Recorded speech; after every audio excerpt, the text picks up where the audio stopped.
It's Thursday, January 24, 2019. This is the news on PBCJ. I am Simone Absalom. Chairman of the government's Economic Growth Council, EGC, Senator Auburn Hill, insists that the council's confidence in their projected 5% in 4 years growth figures still stands. According to Senator Hill, who was chairing Wednesday's press briefing at the EGC's 7th report on its activities at Jamaica House, the playing field has been set for the achievement of the target. We have made the 5 and 4, but we haven't gone 4 years yet either since we said it. And what you see, remember Mike started off about compounding.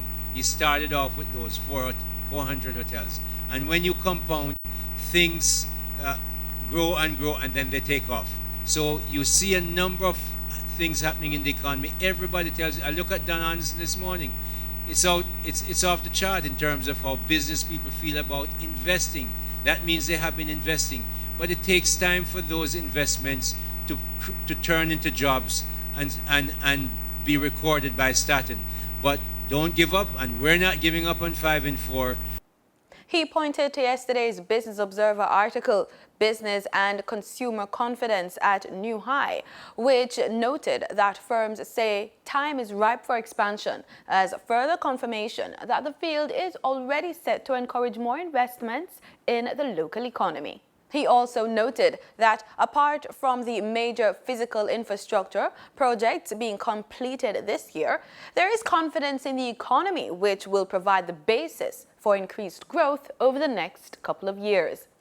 Earlier, Chairman of the Council, Michael Leachin, noted that a number of challenges to growth were identified by the EGC after it was appointed in 2016.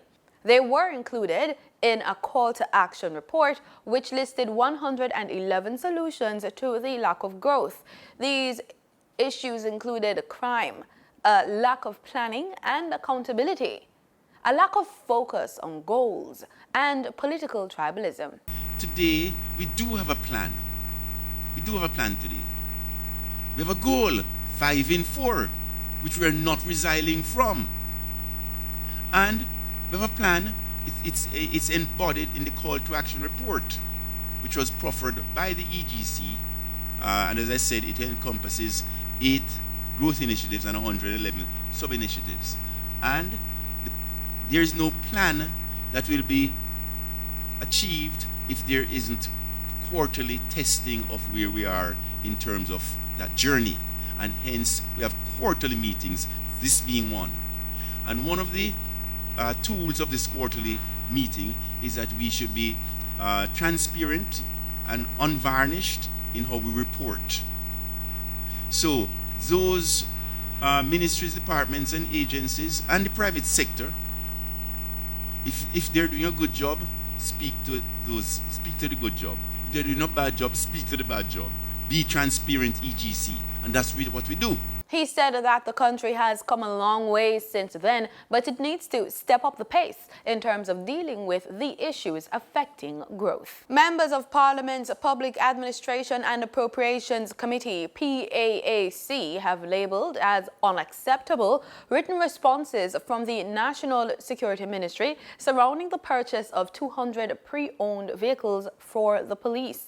In a letter to the PAAC, Permanent Secretary in the Ministry of National Security, Diane McIntosh, updated the committee on its mediation with O'Brien's International, stating it expected to see the delivery of the remaining vehicles before the end of this month.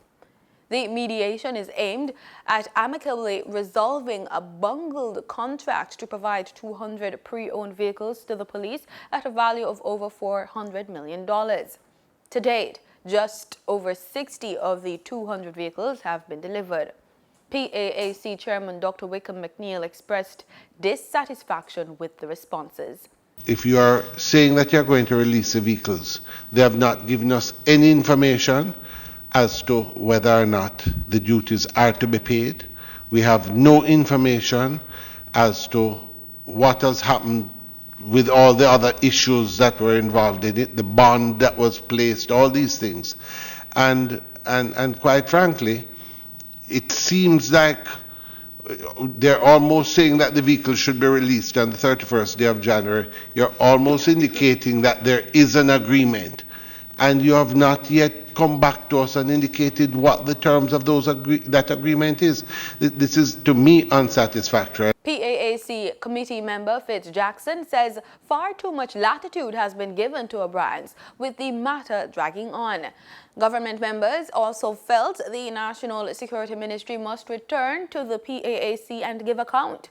Southeast St. Elizabeth MP Franklin Witter says the ministry must clarify its intentions. I think we should really invite the ministry back here to give some further clarification on what they have said in the letter. I believe that the subject matter really is the motor vehicles that were not delivered, and therefore we need to hear from them exactly. There has been a major shake-up at Duns River Falls and Park in St. Anne in the wake of an audit which revealed poor financial management and operational irregularities. A statement Wednesday afternoon from the Urban Development Corporation said the first set of changes took effect on January 9 and involved members of the Duns River staff at the management, supervisory and senior levels.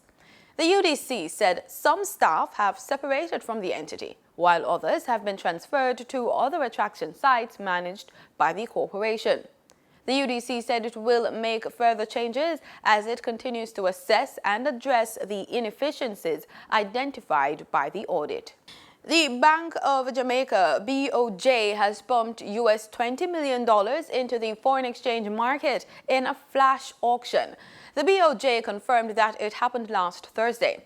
The last time the BOJ had a similar flash auction was on August 24 last year. That flash sale was in addition to US $60 million the bank sold over a 5-week period. The initiative was aimed at slowing the continued slide of the Jamaican dollar at the time. The search is on for a new governor of the Bank of Jamaica, the BOJ. The new governor will replace Brian Winter, whose contract is due to come to an end in November. In a statement issued Wednesday afternoon, Finance Minister Dr. Nigel Clark said in 2017, Winter was asked to extend his appointment for 2 years to advance specific reforms and to play a central role in the formulation and consideration of the reform of the Bank of Jamaica Act. The extension would bring to 10 years Winter's tenure at the central bank. Clark said the search for a new central bank governor will be in keeping with the principles of transparency and good governance.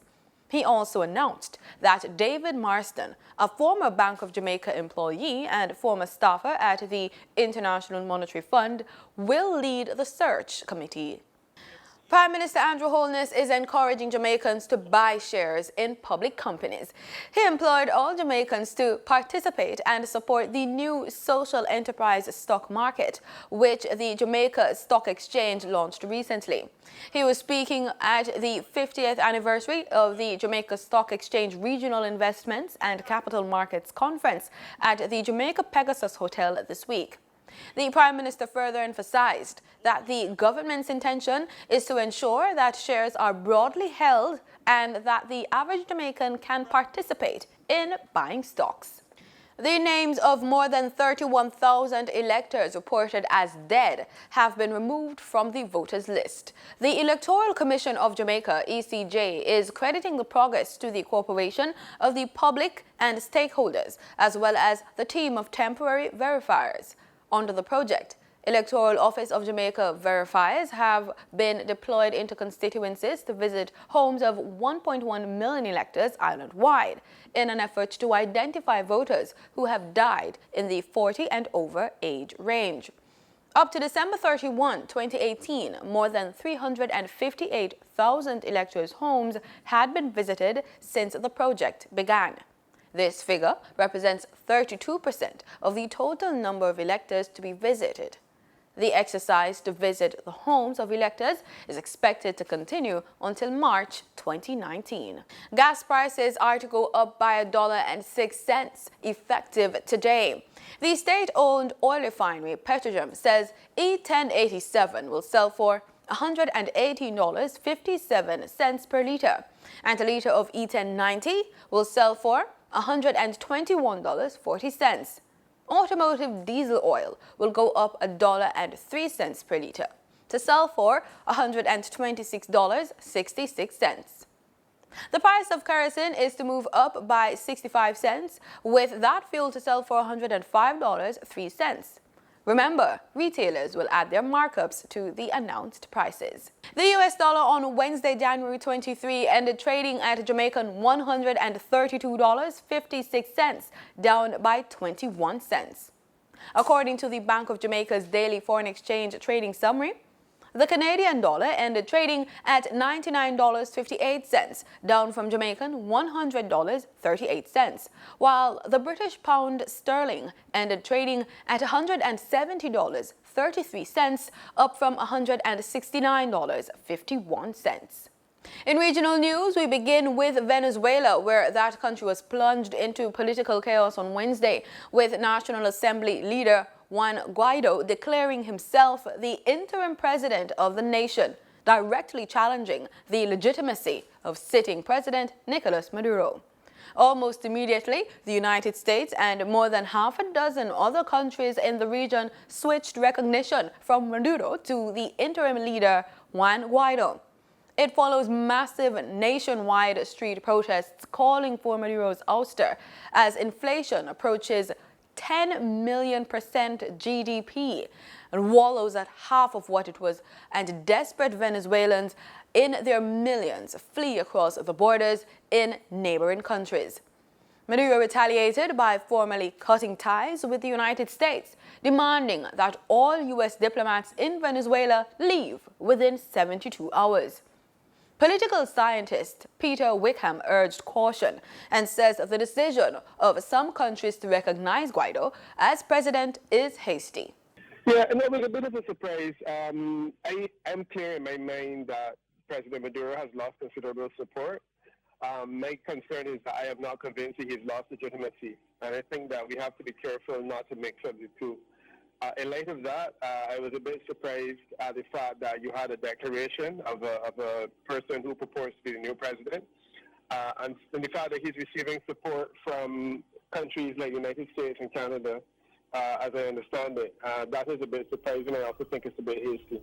Barbados has become the latest Caribbean nation to ban single-use plastics. We have more in this report. Minister of Maritime Affairs and the Blue Economy, Kirk Humphrey, told a news conference on Tuesday the ban will take effect on April 1st, but manufacturers of plastics will have until January 1st, 2019 to phase out such production. It is clear to us that the industry employs a number of persons and that even the extension to April 1st, 2019 did not allow them to make the adjustments. We've had several meetings since then, and we have determined almost as a team that the manufacturers of the single-use petrol-based plastic bags will be given until the first day in January 2020 to continue to manufacture plastic bags. But after January 1st, 2020, there will be no petrol-based plastic bags being used in Barbados either. Humphrey says they will use that extension to transition to the production of environmentally friendly products. In our conversations with the manufacturers of the plastic bags, we had agreed that over the 9 months between April and the end of December, that we will work very closely together to make sure that the manufacturers of plastic bags are in a position to make bags, but from a bio-based material, to use a different resin that would allow them to make an environmentally healthy and friendly bag, but that we will not be accepting plastic bags after that date.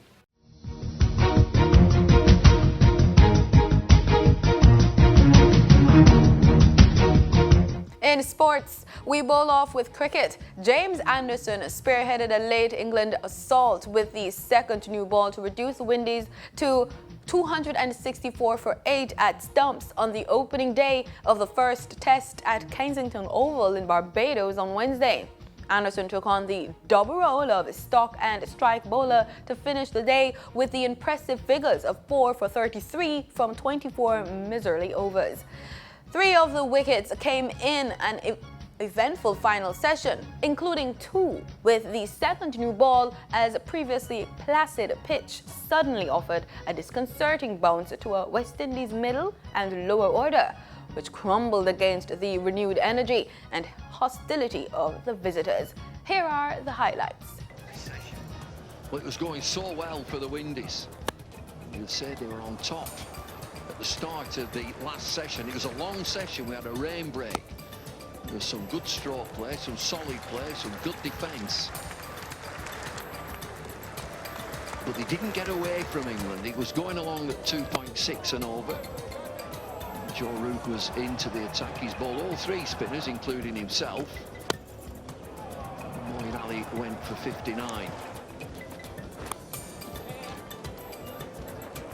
And Jimmy Anderson's got through a fair amount of work. We saw some really good shots, but not able to capitalise the Windies.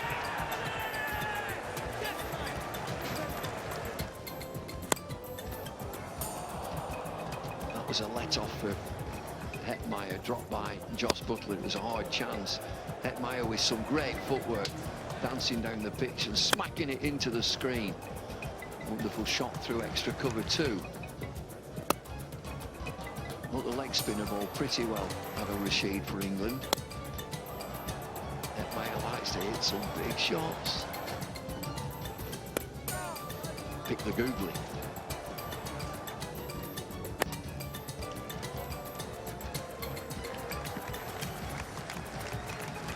So you'd say that the West Indies were really on top there.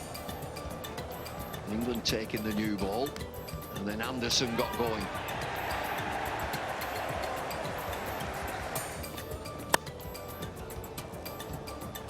And Sam Curran opened the ball in alongside.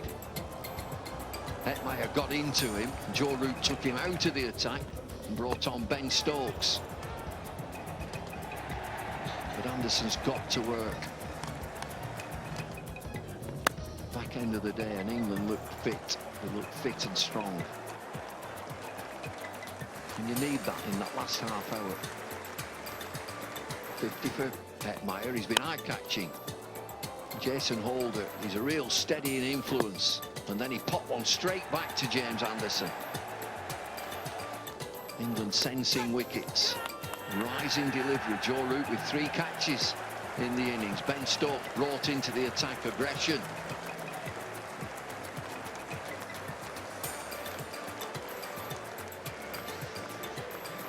Good day's work then for England. Windies winning the toss and batting first. In other news, Frederick Dakers and Alia Atkinson were named the 2018 National Sportsman and Woman of the Year. They received the awards at a gala ceremony at the Jamaica Pegasus Hotel on Friday. Dakers and Atkinson were among 15 nominees for the awards. They both credited their recent conversion to Christianity as having a stabilizing factor in their career. Dakers became a Christian last year, while Atkinson has been walking in the faith for the past 2.5 years. And that's the news on PBCJ. I'm Simone Absalom. Pleasant viewing.